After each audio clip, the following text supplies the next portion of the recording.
Bismillahirrahmanirrahim. A'udzubillahi minasyaitonirrajim. Bismillahirrahmanirrahim. Alam tara anna Allah sakhkhara lakum ma fil ardi wal fulka tajri fil bahri bi amrihi. Jadi kalau dulu Titanic ya, kapal Titanic itu kan konon kapal terbesar di masanya, kapal terkuat, terbesar, tercanggih di masanya. Sehingga kapal itu memang sebenarnya diperuntukkan untuk orang-orang kaya zaman itu. Diperuntukkan untuk mereka yang the have, the rich. Nah, dengan kekuatan, kecanggihan, kebesaran kapal itu, manusia mulai merasa bahwa teknik engineering mereka, ilmu mereka itu luar biasa, seolah tidak akan terkalahkan. Sehingga entah perancang kapal tersebut atau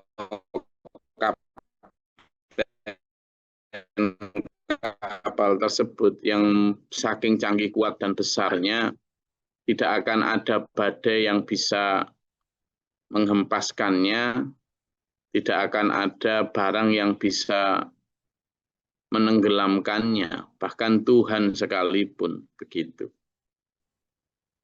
Itu sesumbarnya sebelum berangkat kapal Titanic. Dan memang ya wajar karena kapal itu sudah didesain anti guling, anti ombak, dan bahan-bahan dari lambung kapal pun sudah anti semuanya lah, anti karang, anti robek, dan lain sebagainya. Tapi ya karena manusia kan memang sering lupa ya, bahwa yang menjadikan kapal itu bisa berlayar di lautan ya Allah. Yang menciptakan massa berat jenis kapal dan massa berat jenis air berbeda, sehingga bisa mengapung, itulah ya Allah. Dulu Allah awalnya mengizinkan manusia membuat kapal dari kayu, lalu dari karet, lalu dari besi. Allah memberikan juga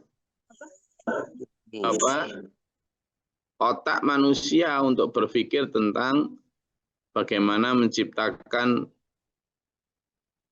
hukum-hukum kayak hukum Archimedes, hukum Newton, dan lain sebagainya yang menjadi landasan pembuatan kapal. Nah, semua itu ya karena Allah yang mengizinkan, Allah yang sakhkhara lakum, menundukkan bagi kalian baik apa yang ada di darat. Ya loh. Kamu dulunya tidak ngerti bagaimana bikin roda.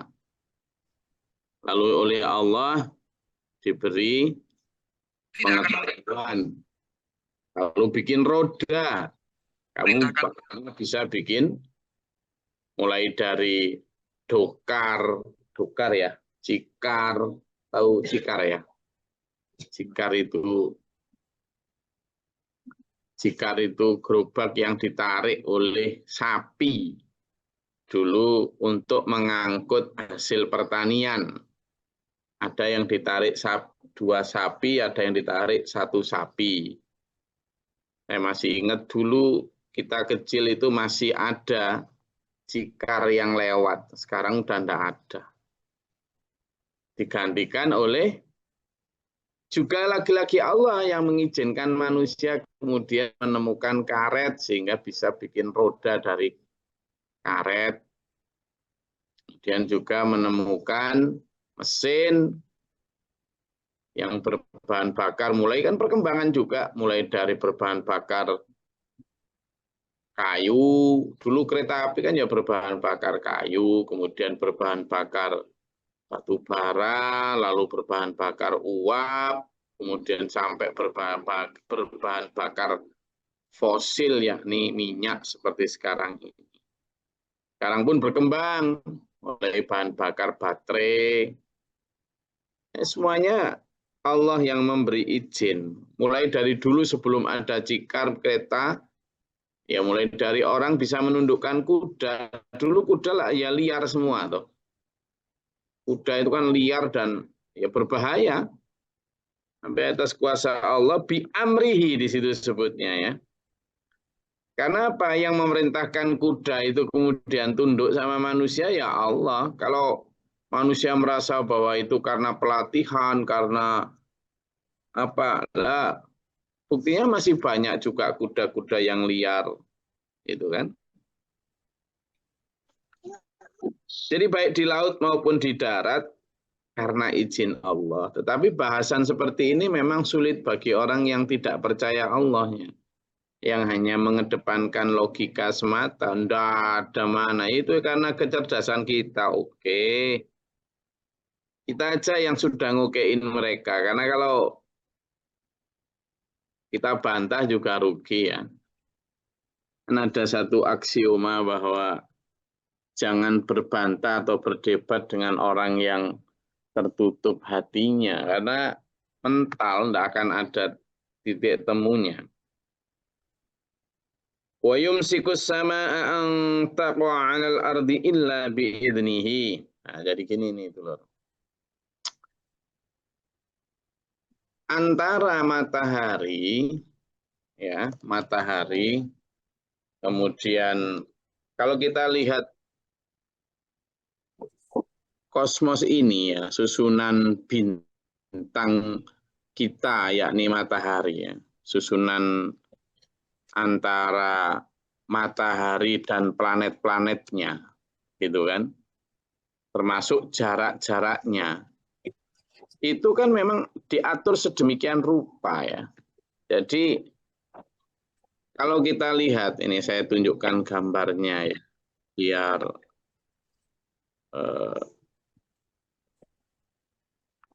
kalau kita lihat gambar ini kan menunjukkan bahwa langit itu tidak hanya berisi kita. Gitu. Ini ya, kalau kita lihat matahari di sini. Nah, matahari ini kan dikelilingi ya. Ini misalnya kita lihat ini ya. Ini matahari ini. Lalu di situ ada Merkurius, gitu kan? Ada Venus, lalu ada bumi kita ini kecil ini, ada Mars, Jupiter, Saturnus, Uranus, Neptunus, dan Pluto yang jauh sendiri ya. Ada planet-planet lain di sini sebenarnya banyak. Bahkan kemarin penemuan juga menyatakan sebenarnya planet yang mengelilingi matahari ini tidak hanya satu, tidak hanya 9, tapi banyak. Nah, yang saya ingin terangkan gini, terkait dengan ayat ini ya, terkait dengan ayat wa yumsikus samaa'a an taqa'a 'alal ardi illa bi'idnihi. Kenapa Saturnus kok nggak jatuh ke Jupiter, Jupiter nggak jatuh ke Mars, Mars juga nggak jatuh ke bumi? Bukankah katanya, nah ini saya lihatkan di sini ya, kalau lihat lebih jauh, ini kan susunan matahari kan gini Dulur ya. Nah ini coba. Susunan matahari itu kan gini. Kelihatan bahwa semesta ini, nah ini coba lihat ya. Semesta ini kan ini matahari ini yang merah ini kan. Matahari, ini Merkurius, ini Venus, ini bumi, ini Mars dan seterusnya ya.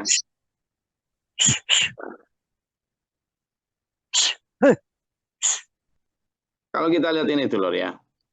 Ini kan bumi di sini nih. Ini kita bumi yang biru ini. Ini bumi.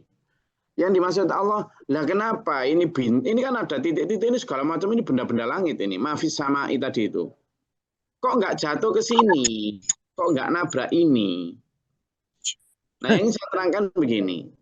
Matahari ini menurut para astronom itu punya gravitasi. Sehingga Venus, Merkurius, Uranus, Mars, segala macam ini itu tidak jatuh ke bumi, ya, tidak jatuh ke bumi itu karena, sorry, maaf, ini apa tuh ya?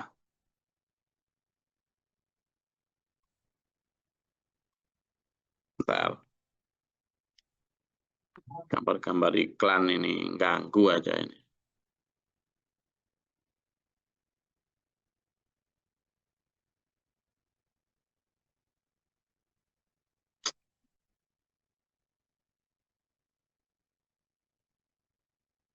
Itu tidak jatuh ke bumi karena memang apa yang namanya gravitasi matahari itu ternyata semuanya adalah ada ukurannya, ada kayak semacam kenapa gravitasi untuk matahari untuk Venus hanya sekian, kenapa gravitasi untuk bumi hanya sekian.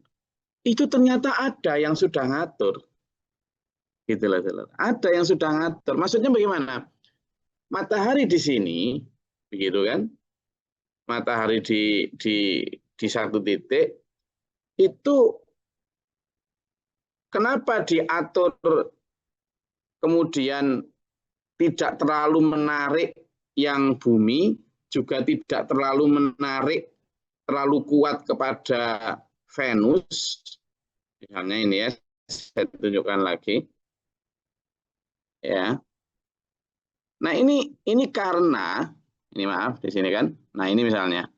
Kenapa Merkurius tidak tertarik ke matahari, tidak tersedot ke sana? Karena titik-titik semua ini ternyata oleh Allah sudah diatur. Oh, bumi itu kalau misalnya bergeser 1 meter saja terlalu dekat ke matahari, dia akan terbakar ini. Demikian pula Mars ini, gaya gravitasi atau daya tariknya matahari ke Mars itu sudah diukur sehingga dia tidak akan mendekat juga tidak akan menjauh. Bumi juga begitu. Nah, ini yang dimaksud dengan di sini oleh Allah, innallaha wa yumsikus samaa, dan Allah lah yang menahan as-samaa, benda-benda langit itu, antaqa'al ardi illa biidnihi, untuk tidak jatuh ke bumi. Gitu. Kalau sampai Allah membiarkan ini memiliki gaya gravitasi masing-masing dengan carpe dwd buyar ini, gitu. Sehingga setelah miliaran tahun mereka tetap berada pada garis edarnya masing-masing. Itu yang disebut bi'amrihi. Hanya karena apa? Perintahnya. Bi'idnihi, dengan izinnya. Tapi nanti kalau ketika Allah sudah mengizinkan untuk tidak lagi beraturan, ya sudah, itu yang terjadi kiamat nanti. Jatuh sudah ke bumi semua benda-benda ini. Dulu bumi pernah ini sudah dihantam satu benda meteor dari langit, ngantem bumi, dinosaurus punah. Saking dahsyatnya bencana yang ditimbulkan oleh satu benda langit saja. Nah, bayangkan ada triliunan bahkan miliar triliun benda langit yang ada di sana. Ini baru ada di tata surya, satu bintang bernama matahari. Padahal di galaksi Bima Sakti kita, di galaksi kita yang bernama Milky Way atau galaksi Bima Sakti ini ada miliaran tata surya, miliaran bintang dengan planet-planetnya. Belum lagi di galaksi lain seperti galaksi Andromeda, macam-macam. Nah, itu siapa yang mengatur? Allah. Ya. Makanya di sini disebut innallaha binnasi laraufur rahim. Sesungguhnya Allah itu terhadap manusia sangat penuh kasih sayang. Wa huwallazi ahyakum tsumma yumitukum tsumma yuhyikum innal insana lakafur. Sungguh Allah itu terhadap manusia itu, dialah yang menghidupkan, lalu mematikan, lalu nanti menghidupkan kembali. untuk nanti dihadapkan kepada Allah dan ditanya akan pertanggungjawabannya. Cuma innal insana lakafur, cuma manusia itu terlalu ingkar terhadap nikmat-nikmat yang Allah berikan, itu terlalu ingkar. Khususnya itu loh, dulur. Heran saya sampean. Ya Allah, SPMA ini ngajak orang untuk produktif ya, nyari nafkah, ayo. Mengembangkan ekonomi, yo ayo. Tapi SPMA mengajak betul untuk juga wanahan nafsa anil hawa. Mencegah hawa nafsu, menahan supaya tidak berojol sakarpe dewe. Jadi ada perimbangan antara perintah untuk mencari nafkah, bekerja produktif dengan rem, bahwa kita tidak boleh berlebihan. Kalau sudah sampai di konsep berlebihan, nah ini yang kapitalisme, liberalisme, materialisme itu yang menjadikan manusia udah tidak karuan. Sekarang ini ya begitu, bencana di mana-mana, baik bencana perang, bencana kriminalitas, bencana moral, bencana alam. Ini semata-mata sebab zaman runut semua. The root cause-nya, ya, akar utama penyebabnya itu ya karena manusia hubud dunia itu loh. Wis lah. Coba runut semua persoalan hukum, nantilah ke sana. Sana semua. Gitu loh. Nah, sehingga SPMA benar-benar mengkampanyekan hal ini itu sebenarnya untuk menyelamatkan peradaban kita, manusia, dan juga melestarikan alam ini. Karena kalau sudah kafur, sungguh ingkar, ini kan termasuk kufur bin nikmah, tidak hanya kufur terhadap pengakuan Allah. Likulli ummatin ja'alna mansakan hum nasikuhu wala fala yunazi'unnaka fi amri. Wad'u ila rabbika. Jadi kalau yang pertama tadi, bahwa Allah sudah memberikan syariat ke setiap manusia itu. Jadi pertama tadi, jika Allah mengizinkan langit jatuh ke bumi, ya hancur semua tadi. Tapi dengan kelembutan kasih sayang Allah, Allah yang menahan. Yang kedua ini tadi tentang syariat ini. Allah menetapkan syariat bagi tiap-tiap masing-masing umat. Itu sekehendaknya Allah.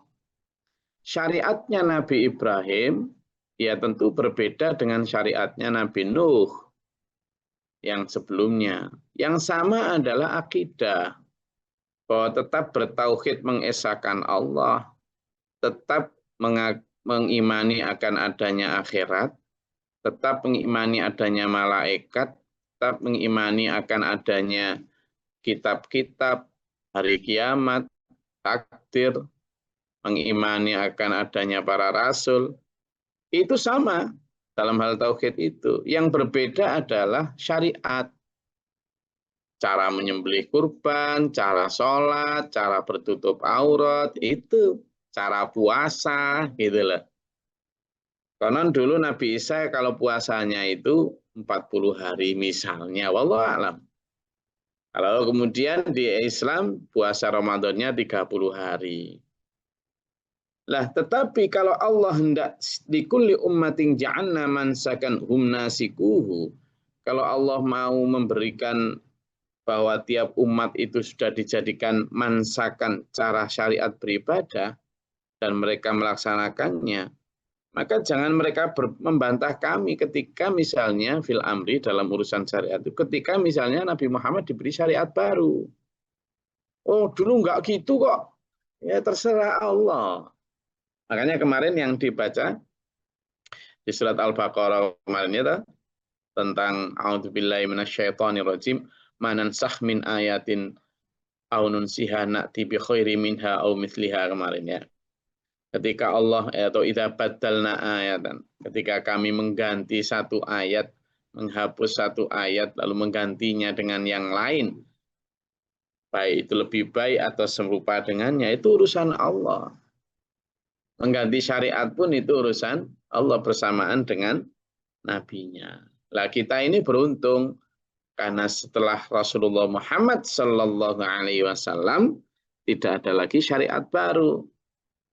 Jadi kalaupun para pewaris Nabi, para mujaddid yang ditunjuk Allah pasca Rasulullah itu pasti pertama tidak membawa syariat baru, yang kedua pasti melanjutkan menegakkan sunnah Nabi sesuai dengan aslinya.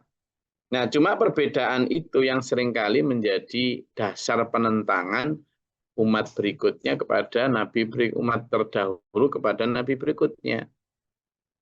Nah, ini yang ditekankan oleh Allah. Jangan kamu kok mau fala yunazi'unnaka, jangan kalian mau nyoba mereka itu membantah kami fil amri dalam urusan syariat.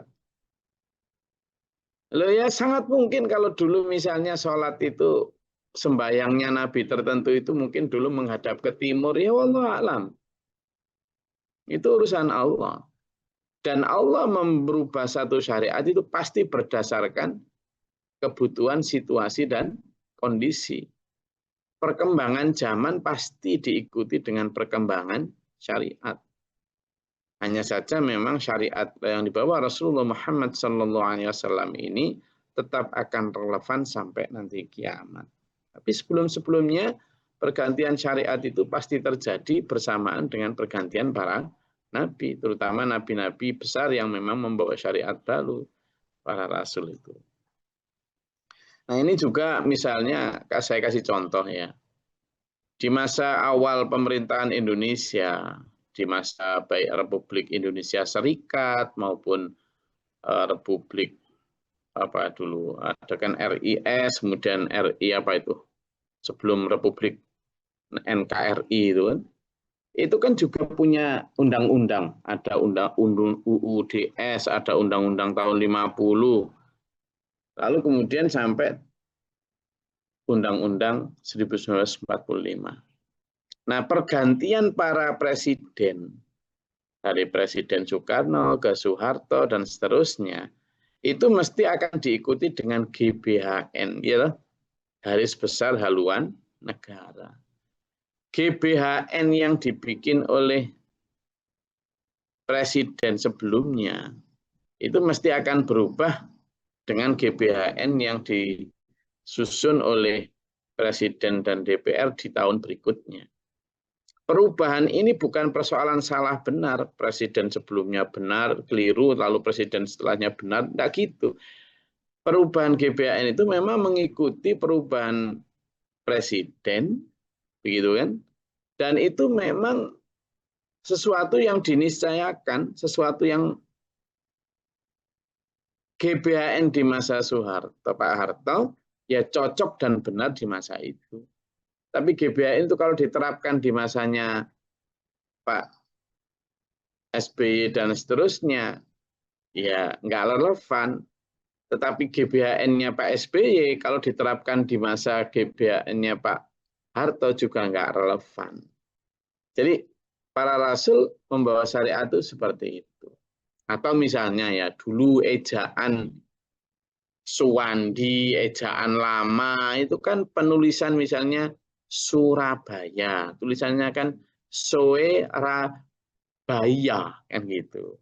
Lalu berubah lagi di masa ejaan 10 tahun kemudian, ada ejaan Suwandi atau apa itu, lalu menjadi Soerabaja. Jadi tulisan Y pakai Y. Lalu ketika EYD, ejaan yang disempurnakan, tulisannya Surabaya.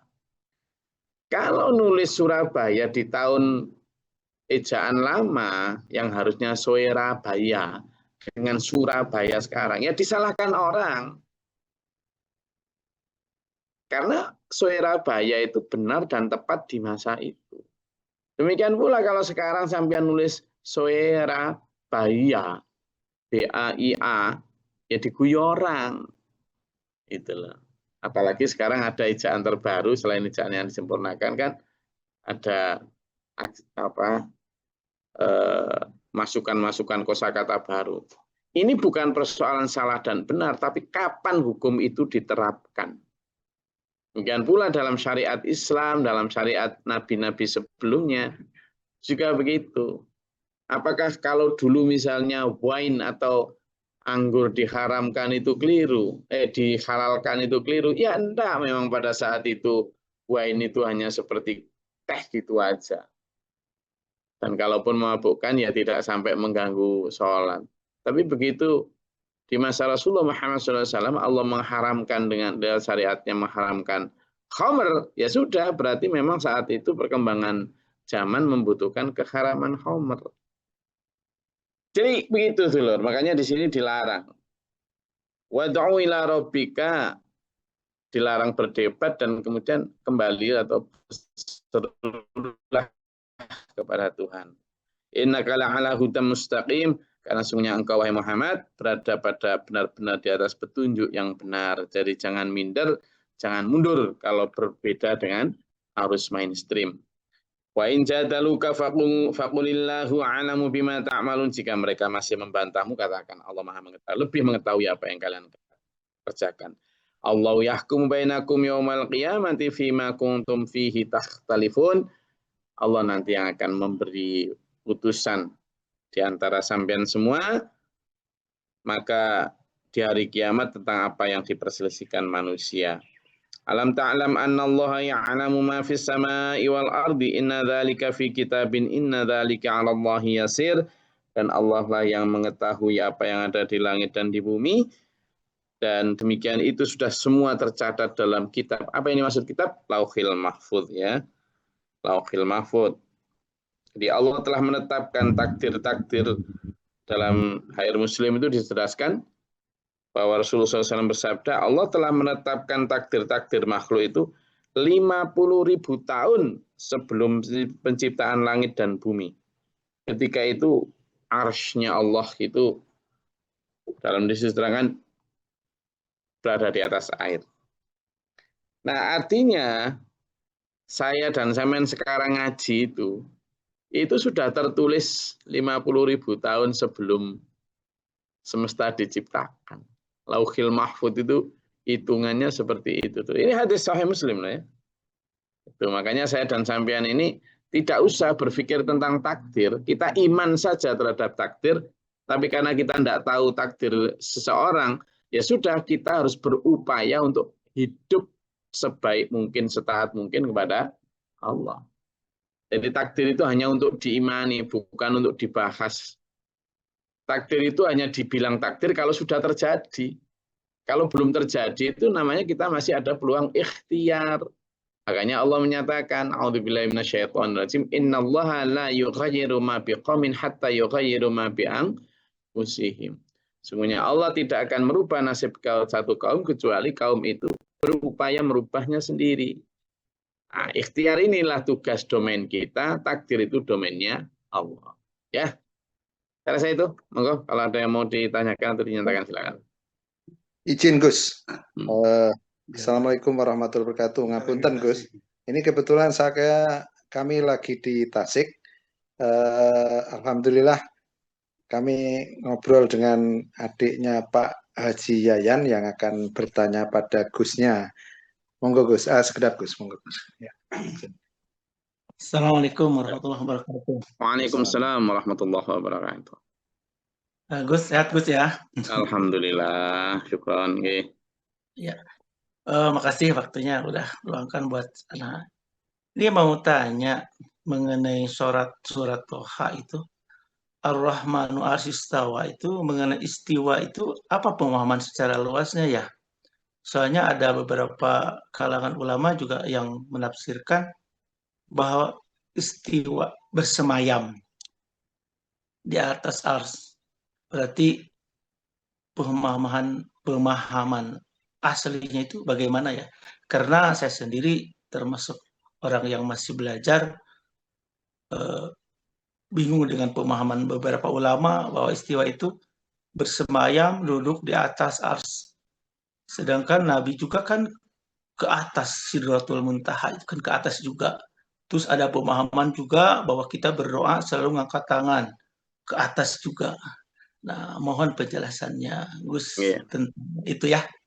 Makasih Gus. Ya, Assalamualaikum warahmatullahi wabarakatuh. Assalamualaikum warahmatullahi wabarakatuh. Jadi kalau kita memahami istawa 'alal 'arsy menurut akidah Ahlussunnah wal Jamaah ini ya, itu mengimani bahwa Allah itu maha tinggi. Allah itu kan menunjukkan di atas ya.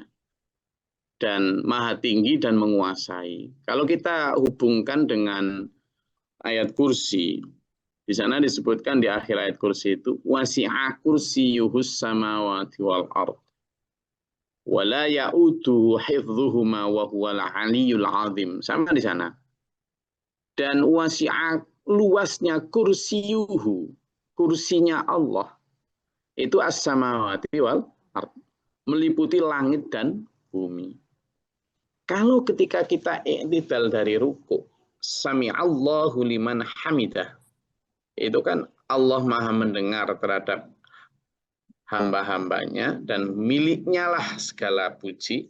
Lalu kita mengatakan, Rabbana lakal hamdu mil'us samawati, Rabbana ya Tuhan kami, lakal hamdu, segala puji bagimu. Mil'u itu dalam bahasa Arab itu memenuhi. Jadi kalau kita amla'ul kub atau memenuhi gelas itu, amla'u itu saya memenuhi. Kalau mil'u itu memenuhi. Jadi Allah memenuhi as-samawati wa mil'ul ardi. Jadi menunjuk ke atas gitu kan kita itu. Mil'us samawati, Allah menggenangi langit, wa mil'ul ardi, dan Allah memenuhi bumi. Berarti Allah ini memenuhi jagat raya ini. Nah, kita hubungkan dengan bahwa laisa kamitslihi syai'un. Satu di antara sifat Allah, yang sifat wajibnya Allah itu adalah tidak menyerupai apapun. Dan mukhallafatu lil hawaditsi. Dia berbeda dengan makhluknya. Sehingga ketika kita ada kalimat Allah duduk di atas singgasananya, pertama cara duduk, ya itu harus dipahami secara maklum. Maklum itu artinya dipahami secara makna, bukan dipahami secara jasad. Demikian pula ketika duduk itu harus dipahami secara kaifiyahnya. Bukan dipahami secara sesuatu yang sifatnya majhul, karena itu tidak diketahui dan tidak boleh dipertanyakan bagaimana cara Allah duduk itu. Lalu tempat, Allah itu nggak punya makan. Makan itu artinya dalam bahasa Arab tempat. Jadi Allah itu tidak bertempat. Karena kalau Allah bertempat, maka di luar Allah bertempat itu berarti ada area kosong dong, yang tidak ada Allah. Nah, maka dipahami bahwa istawa atau disebut tadi istawa itu adalah ala wa taqarra wastaqarra. Jadi artinya adalah tinggi dan menetap. Lalu kenapa dianggap di atas? Begini, kalau saya dan sampean aja sekarang ini, misalnya ngobrol gitu ya, gimana urusan ini? Wah, itu yang tergantung di atas. Di atas siapa? Ya ada bupati, ada gubernur, atasnya lagi ada presiden, kan gitu. Padahal mereka apakah di atas? Di atas mana ya? Di bumi. Bahkan kadang di depan kita. Itu menunjukkan bahwa posisi kekuasaannya itu ada di atas. Nah, arsy dianggap singgasana yang raja yang maha agung dipikul itu merupakan simbol kekuasaannya. Jadi karena Allah tidak butuh tempat ya. Karena Allah itu tidak dibatasi oleh masa, ruang, dan waktu. Allah yang menciptakan waktu, Allah yang menciptakan masa, dan Allah yang menciptakan ruang. Kalau kita hubungkan dengan sains, teori yang diciptakan oleh Albert Einstein tentang relativitas waktu, itu menunjukkan bahwa sungguhnya alam semesta ini relatif. Jauh dan dekat itu relatif, waktu pun bisa ditekuk. Makanya Hollywood pernah bikin satu film tentang Interstellar itu. Itu kan bicara tentang bukan saja time traveler, tetapi juga bicara tentang kemungkinan relativitas waktu. Nah, jika secara sains saja sudah membuktikan bahwa tidak ada yang namanya waktu, tidak ada yang namanya ruang, berarti pun kalau memahami Allah itu duduk seperti duduknya manusia atau kursi seperti kursinya manusia, sangat salah. Apalagi kalau kita misalnya, rebutan kursi. Partai ini dapat berapa kursi? Emang benar-benar kursi kan bukan, tetapi adalah vote, suara kekuasaan. Nah, jadi dari situ kita memahami bahwa sumastawa 'alal arsy itu harus dipahami pertama adalah secara iman atau tawakuf, bahwa arsy itu adalah keagungan tanpa harus kita membayangkan bagaimana bentuknya. Kemudian yang kedua kita harus menyerahkan ilmunya itu kepada Allah. Bertanya tentang kaifiyah bagaimana itu dilarang ya. Karena apa? Tafakkaru fi khalqillah wa la tafakkaru fi dzatillah. Berpikirlah tentang ciptaan Allah, jangan berpikir tentang zatnya Allah. Zat itu termasuk Allah duduk di mana, dan sebagainya. Kemudian kita tidak boleh takwil ke arti yang lain. Artinya kita harus menolak penafsiran yang mengatakan Allah itu di atas, di tempat, di samping, di kanan, di kiri. Saya selalu menyampaikan begini, tentang tadi berdoa ke atas itu ya. Ini bumi ini. Ini bumi ya. Lalu bumi ini kan khatulistiwanya di sini nih. Lalu Indonesia di sini. Nah, di balik sini itu Amerika. Di sini ada Rusia, ada segala macam. Loh, ketika orang Indonesia berdoa ke atas, bagi orang Amerika ini kan arah kaki nih, berarti di bawah toh. Orang Amerika ketika berdoa ke atas, buat orang Indonesia itu arahnya adalah bawah. Toh. Jadi bawah dan atas pun secara planetologi itu sudah relatif tuh. Nah ini menunjukkan bahwa ketika kita berdoa ke atas itu hanya untuk menunjukkan bahwa posisi kita memang secara jasadi itu di sini. Tapi kita kemudian juga dilengkapi oleh Allah ketika kita berdoa mengangkat tangan ke atas, tapi ketika kita bersujud ke bawah tuh. Nah itu menunjukkan bahwa dalam Islam itu begitu lengkap untuk menunjukkan atas dan bawah itu semua itu adalah milik Allah. Sehingga ketika kita berdoa angkat tangan melihat ke atas, tapi ketika kita bersujud justru mengarah ke bawah. Menunjukkan bahwa apapun di bawah. Siapa tadi? Pak adiknya Pak Yayan nggih? Iya. Nggih, Gus. Makasih, Gus. Pak siapa? Pak Asep ya? Pak As. Loh, enggak, Pak Yayan itu sering mengenalkan diri sebagai Pak Asep. Itu Gus. Dari Pak Jo tuh Pak Asep biar kenalan dulu sama Pak Jo biar nggak salah. Sekarang ketahuan ternyata adiknya yang namanya Pak Asep. Nama Pak Asep sering dipakai Pak Yayan kenalan loh. Ini namanya. Oh gitu. Kalau Asep itu dari bahasa Sunda asli itu. Oh gitu ya. Daerah lain jarang pakai Asep. Ya, jadi gitu Pak Asep, alhamdulillah.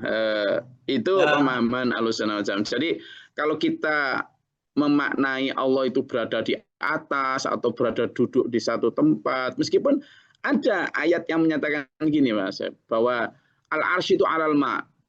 Arsy itu ada di atas air kan gitu. Lah kalau kita hanya mengartikan air dan arsy itu seperti hal wujud, kita kan bertanya, air yang di mana? Oh di laut. Oh enggak, di danau. Lah kalau danau mana dong? Danau Bratan. Kalau laut mana? Samudra Pasifik atau Samudra Atlantik? Nah kan repot jadinya. Jadi memahami ayat-ayat yang berkaitan dengan tempat, zat maupun perilaku Allah, itu kita jangan mengartikan seperti manusia. Misalnya, Rasulullah Muhammad SAW itu sering bersabda gini, Pak Asep. Walladzi nafsi biyadihi gitu. Demi zat yang jiwaku ada di tangannya. Lah kalau biyadihi, di tangannya itu dimaknai sebagai yadun, ini tangan seperti ini. Lah tangan yang mana ini? Kanan apa kiri? Kan gitu jadinya. Jadi itu yang tadi disebut bahwa kita itu hanya iman dan tawakuf. Tidak boleh membayangkan bagaimana bentuknya dan sebagainya. Yang dimaksud tangan tadi adalah oh itu ada di tangan presiden misalnya begitu. Itu kan berarti ada di dalam kekuasaan atau domain presiden.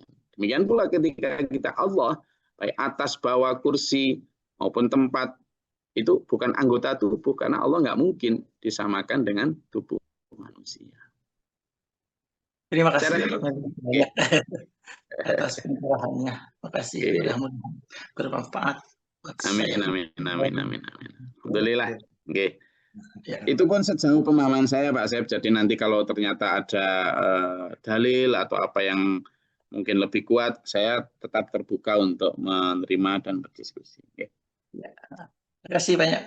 Ya, Oke, terima kasih. Saya rasa kajian kita cukup pada pagi hari. Ada lagi yang mau bertanya? Berjuang Gus. Oke. Alhamdulillah, mudah-mudahan bermanfaat dan berfaedah. Allah merahmati kita, menuntun kita dalam siratal mustaqim ila akhir. Amin. Allahumma sholli wa sallim barik ala sayyidina.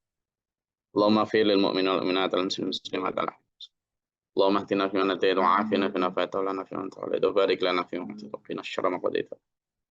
Tabarakta rabbana wa ta'ala alhamdulillah ma qadaita astaghfiruka wa atubu ilaik. Allahumma da'ana al-bala wal wafa wa qadal hasdana min al-jinni wa syaitan rabbana. Rabbana wa la taj'alna fil zalimin. Rabbana amana faktubna ma'a syahidin. Rabbana la tuzigh qulubana ba'da idh hadaytana wa hab lana min ladunka وَأَفْنَا فَلَنَا وَارْحَمْنَا أَنْتَ مَوْلَانَا فَانصُرْنَا عَلَى الْكَافِرِينَ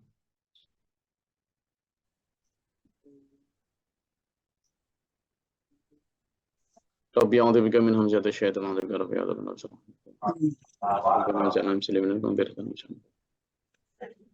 اللهم افتح لنا باب رحمتك اللهم أنزل علينا رحمة بعدد القدر المتراهم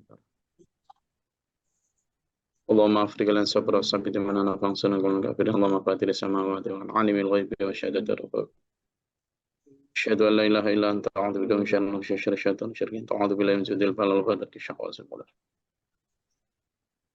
ربنا هب لنا من أزواجنا وذرياتنا قرة أعين واجعلنا للمتقين ربنا آتنا في الدنيا حسنة وفي الآخرة حسنة وقنا عذاب النار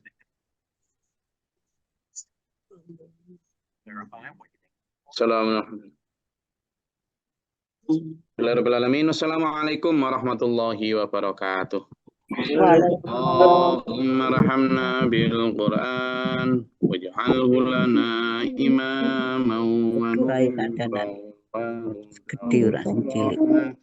Allahumma zakirna minhu ma nasina 'allimna minhu ma jahilna warzuqna tilawatahu wa al-laili wa atrafan nahar waj'alhu lana hujjatan ya rabbal alamin.